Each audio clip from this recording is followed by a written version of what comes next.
Assalamualaikum warahmatullahi wabarakatuh. Allahumma sholli ala sayyidina Muhammad wa ala ali sayyidina Muhammad. Menyambung pengajian kemarin di At-Taqwa.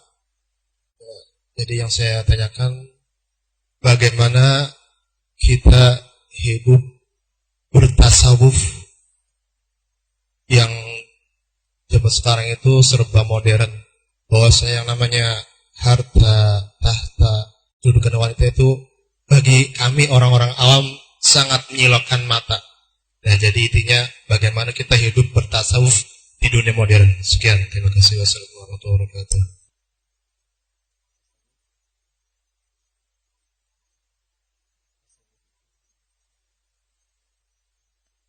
Adalah ilmu membersihkan hati. Hati-hati dengan orang anti tasawuf. Kebusukan yang paling busuk adalah menuduh orang bersih dengan kebusukan. Lihat. Akhir zaman ada orang anti tasawuf, gerakan anti tasawuf. Dan memang ada penyelewengan di dalam dunia tasawuf. Seperti halnya ada penyelewengan di dalam urusan akidah.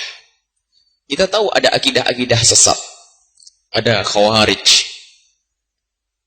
Ada akidah-akidah Mu'tazilah dan yang lainnya. Akan tapi dengan munculnya penyelewengan itu bukan berarti ilmu akidah kita pangkas. Karena ilmu akidah, ilmu menyelamatkan iman kita.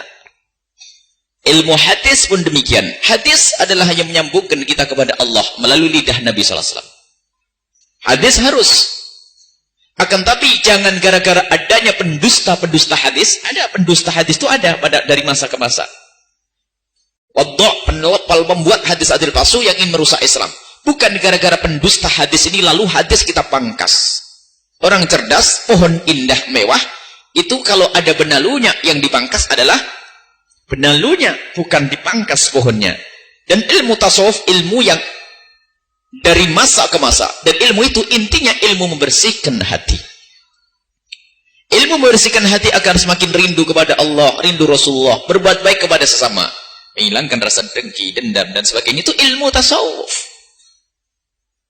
Ilmu tasawuf bukan istilah masuk tarekat saja, bukan. Itu bagian kecil dari cara bertasawuf. Biarpun Anda tidak masuk guru tarekat, tapi engkau menjaga hatimu untuk tidak menyakiti tetangga, itu bertasawuf.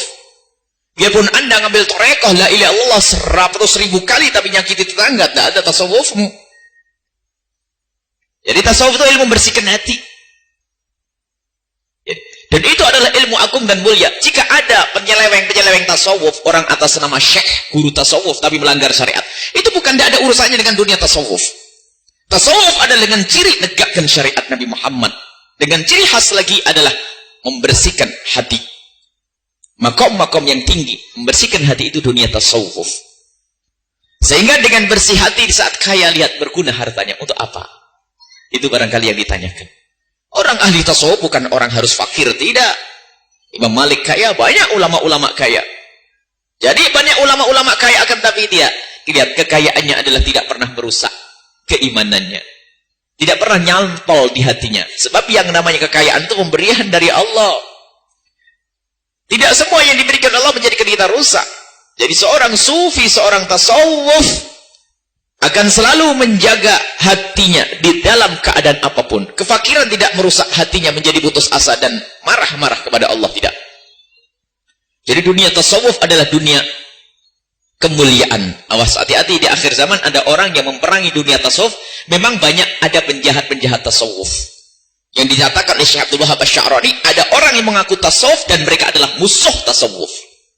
Seorang sufi paling negakkan syariat. Kalau Anda mengenal Syekhut Tarekoh yang membaiat kepada orang untuk bertarekoh, Anda lihat kenal syariat atau tidak.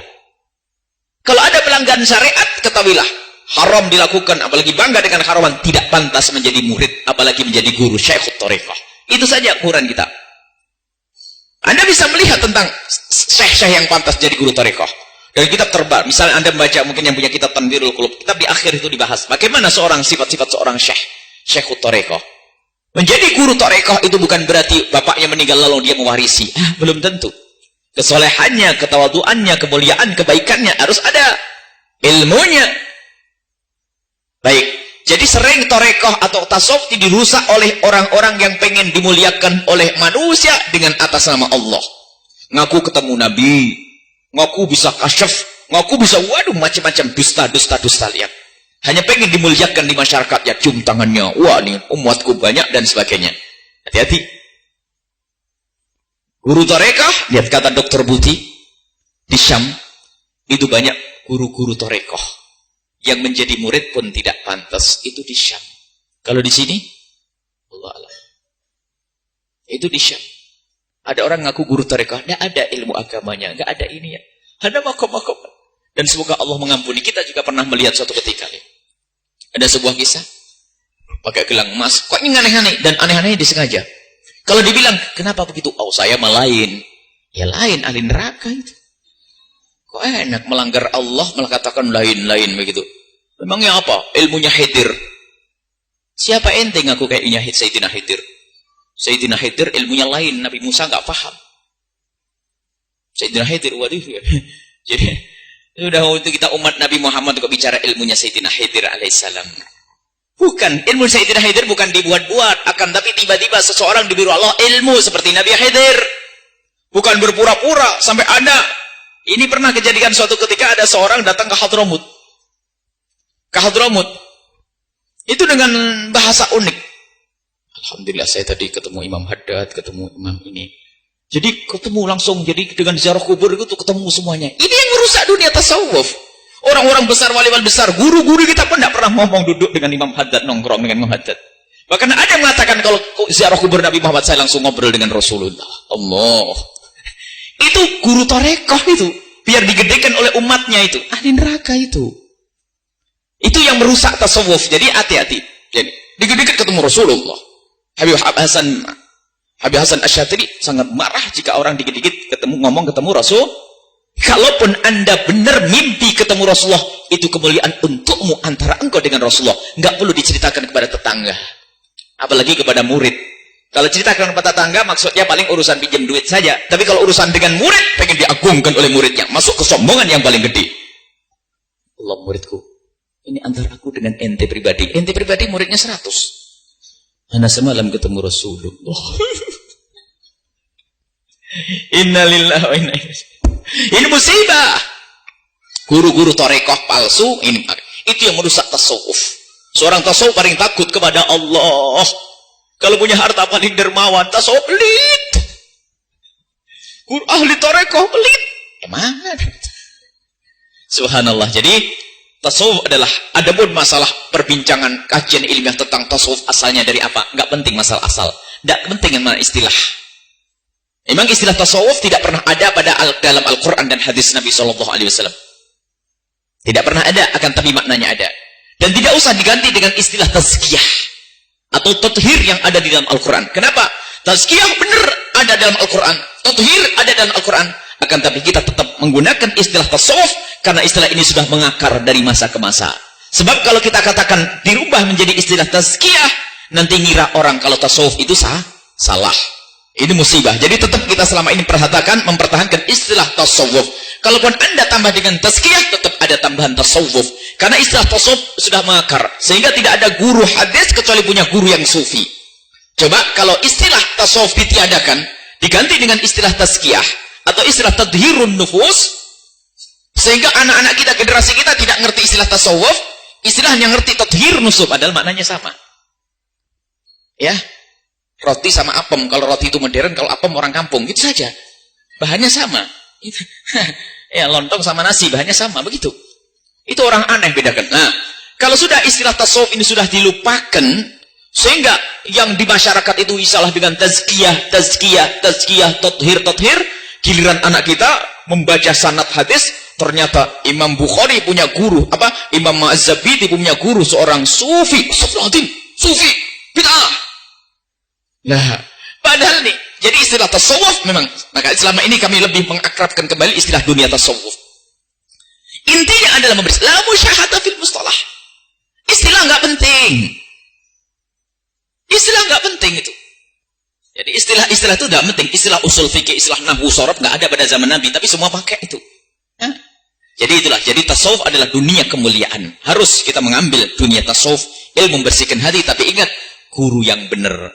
Sebab memang kalau sudah urusan dunia-dunia begitu, lihat, sebab seorang alim itu dengan seorang guru torekoh biarpun palsu, lebih banyak umatnya guru torekoh biarpun palsu. Ini di mana-mana. Dan guru torekoh palsu, inilah akhirnya dunia tasawuf dijadikan bahan ejaan. Subhanallah, itu amanat di hadapan Allah Subhanahu wa ta'ala. Jadi ini halah. Jadi tasawuf adalah sebuah kemuliaan. Ada pun masalah kajian ilmiah, dari apa asal tasawuf itu? Macam ada yang mengatakan tasawuf itu dari kata suf. Suf itu adalah wal, karena orang bertasawuf itu biasanya menghindari dari baju-baju yang lembut, pakai baju kasar, baju wol. Ada yang kata dari sofa, yasfu, sofaan, bersih, karena orang tasawuf biasa membersihkan hatinya. Ada yang mengatakan yang ketika tasawuf dari kata sof, barisan, karena ahli tasawuf ashabus sufah yang sof, karena orang tasawuf itu senang melakukan sholat di awal waktu sehingga dapat barisan paling depan, sof. Ada yang mengatakan tasawuf dari kata as-sufah, ashabus sufati, karena orang yang pada waktu itu orang fakir yang mendekat kepada Nabi, mewakafkan hidupnya untuk bersama Nabi, yaitu ashabus sufah yang dibuatkan tempat khusus pada zaman Nabi. Kemudian dia rajin ibadah. Ada yang mengatakan ini, ada yang mengatakan tasawuf itu dari kata sopos, kalau bahasa Yunani artinya hikmah, karena ahli tasawuf adalah, ini hanya perbincangan kajian ilmiah, akan tapi kita tidak perlu dengan itu semuanya. Jadi ini mana masalah-masalah itu terserah mau kau bilang, Anda bilang tasawuf dari kata sof, yang penting maknanya ini loh, apakah dari kata sofa, anaknya ini, atau kata sof, atau sofa, atau sopos, itu tidak penting. Yang penting ini loh makna hakikat tasawuf dari masa ke masa. Dari zaman dahulu Imam Ghazali membaca tasawuf. Dan orang yang anti tasawuf itu ternyata gurunya membahas tentang tasawuf. Istilah tasawuf sendiri. Istilah tasawuf itu ada dari masa ke masa. Cuman akhir zaman lihat, ada fitnah Asy'ariyah sesat. Tasawuf gak bener. Bahkan sampai ada sebuah buku, Asy'ariyah dengan tasawuf itu satu, sama-sama sesat. Memang Asy'ariyah sufi, Asy'ariyah sufi. Tidak ada Asy'ari kecuali sufi. Tidak ada sufi kecuali Asy'ari. Kalau kami balik, memang itu orang mulia. Asy'ari selalu sufi. Sufi Asy'ari. Jadi kalau ada orang Asy'ari nggak sufi, palsu itu. Baik, ini adalah dasarnya. Karena kebetulan yang bertanya tentang diri tasawuf. Lalu bagaimana kita bertasawuf? Bertasawuf itu adalah tidak harus orang meninggalkan dunia. Tidak harus orang meninggalkan kantornya. Kalau Anda jujur di kantor, takut kepada Allah, Anda sufi. Anda di pasar menjaga mata, lihat. Biarpun di pasar sudah banyak orang nggak pakai baju misalnya. Anda masih menjaga dengan mata Anda. Astagfirullahaladzim. Istighfar. Anda menyesali itu semua. Anda jujur dalam jual beli. Anda masuk dunia tasawuf. Anda kaya raya, duitnya kebanyakan. Tak taunya apa? Hati Anda tergerak untuk bantu si fulan, bantu masjid ini, bantu pondok ini. Biarpun kaya raya. Lihat, padahal sudah dijanjikan oleh Allah, kalau Anda berikan 100, Allah akan beli 200, bahkan sampai lebih dari itu. Jadi ada orang kaya semakin kaya, tapi dengan dunia tasawuf. Jadi benar saya dermawan. Itu adalah dibangun oleh tasawuf. Jadi tasawuf modern gimana? Anda boleh pakai mobil mewah. Akan tapi, mobil mewah bukan untuk memupuk kesombonganmu. Barangkali Anda niat, mungkin aku punya mobil mewah ini bisa untuk bantu si fulan kalau sakit. Masa kemana? Atau guru saya, atau ulama, atau menghormat ini, atau menghormati anak istriku. Ini tidak apa, Mak. Orang mobilnya bagus. Ada enggak orang punya mobil nggak pernah dipakai? Mobilnya bagus, dilap terus, dicuci, diangetin, dilap, dikasih bungkus. Naiknya pakai sepeda motor, hujanan. Karena sayang dengan mobilnya nih. Yang bodoh bener nih, mobilnya mewah, bagus-bagus, tidak pernah dinaiki ini. Lah kalau sudah dengan dirinya pelit sama orang lain lebih pelit. Ada model begitu. Jadi kita perlu bahwasanya berbuat baik kepada orang lain. Jadi masuk dunia tasawuf di era modern ini adalah Anda tidak harus menunggalkan dunia Anda. Memang ada istilah uzlah. Uzlah itu adalah memang untuk jalan cepat sampai ke tujuan. Uzlah. Termasuk dunia pesantren adalah uzlah. Menginjaukan kita dari hiruk pikuk kehidupan adalah uzlah. Akan tapi wali uzlah dengan wali yang nggak pakai uzlah lebih hebat wali yang pakai uzlah. Kalau ada wali di pinggir di atas gunung sana dengan wali di tengah pasar, makomnya lebih gede yang di tengah pasar, tantangannya gede. Kalau Anda uzlah memang tidak mikir macam-macam karena tidak terlihat macam-macam. Tapi Anda di tengah kehidupan hiruk pikuk manusia ternyata masih jaga. Istighfarnya banyak, taubatnya banyak. Wah, ini wali besar. Jadi itu saja. Jadi dunia tasawuf Anda adalah Anda dengan Allah setiap saat. Sehingga makamnya adalah makam ihsan. Anta'budallah ka'annaka tarahu. Seolah-olah engkau melihat Allah dimanapun Anda berada. Jika Anda lemah dalam makam ini, fa'ilam takun tarahu fa'innahu yarok. Anda sadar saja kalau Allah melihatmu, itulah tasawuf.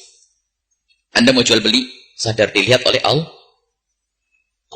Anda mau lakukan maksiatan, ya sadarkan dilihat oleh Allah. Baik, ini adalah masalah dunia tasawuf.